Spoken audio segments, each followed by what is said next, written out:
The Prime Minister is now finally cracking the whip in the Bhopal gas tragedy case. He's now asked the newly constituted group of ministers to meet immediately. He wants a report from the GOM in 10 days flat. The GOM will look into all issues including compensation and the extremely difficult business of Warren Anderson's extradition. But as Ashar Khan says in this report, this may have come a little too late in the day.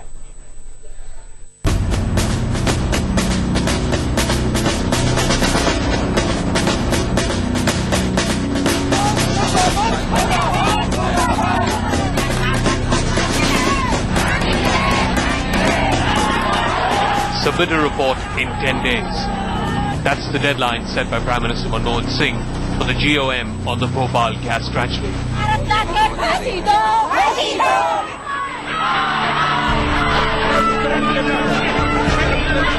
National outrage over the Bhopal verdict has forced the Prime Minister to step in and take charge. Strict instructions have been issued to the reconstituted group of ministers to immediately convene a meeting and assess the options available to the government. किन हालात में ये हुआ और किन हालात में उनको जाना पड़ा, काजिज क्या थे और बाद में किन हालात में जो सजा उनकी थी वो कम हुई. Ever since the GOM was reconstituted, it's been marred with criticism from almost all quarters. This, as the previous GOM that was constituted in UPA-1 failed to serve its purpose. Almost all of its recommendations have either not been implemented or are simply stuck in red tape. This GOM is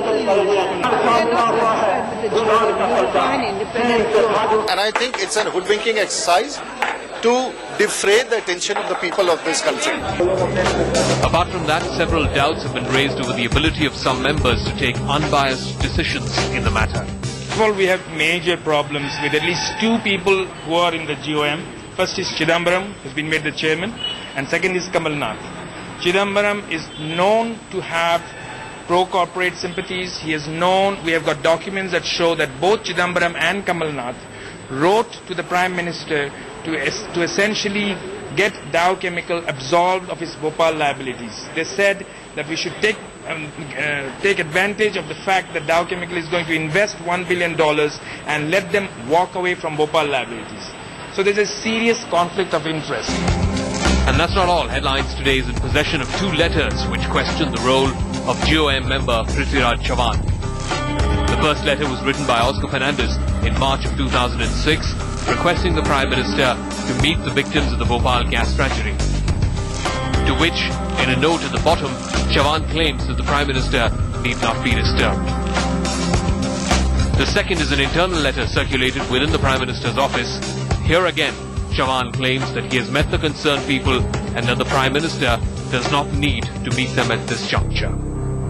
With temperatures rising high and Rajiv Gandhi's name being dragged into the controversy, the Congress party wants to be seen as doing something on this issue so as to ward off the heat on this particular issue as of now. With Bureau Inputs in Delhi, Ashar Khan for Headlines Today. Well, this is clearly a move in hindsight and in response to the outrage and anger that the entire nation has been witnessing in the aftermath of that disappointing verdict last week. Let's go across to Javed Ansari, our political editor, for further perspective on the story. Javed, what will this GOM achieve in 10 days, what they haven't found in the last 20 years? Well, they can do a lot. I mean, if you have the will, you can do even at this late stage. What they would be precisely looking at is enhancing the compensation package. They will also try, they can also recommend, if they so decide, a more stringent law, recommend to the law ministry that it should think in terms of bringing a more stringent law to deal in future with such industrial disasters. And then, like the law minister is already on record having said so, they could also look at ways and means of trying to extradite Mr. Anderson even at this late stage. All right, we'll wait and see how this story plays out. In 10 days' time, this newly reconstituted GOM is supposed to submit a report to the Prime Minister. We'll keep an eye out for that as well. Javed Ansari for the moment, thanks very much.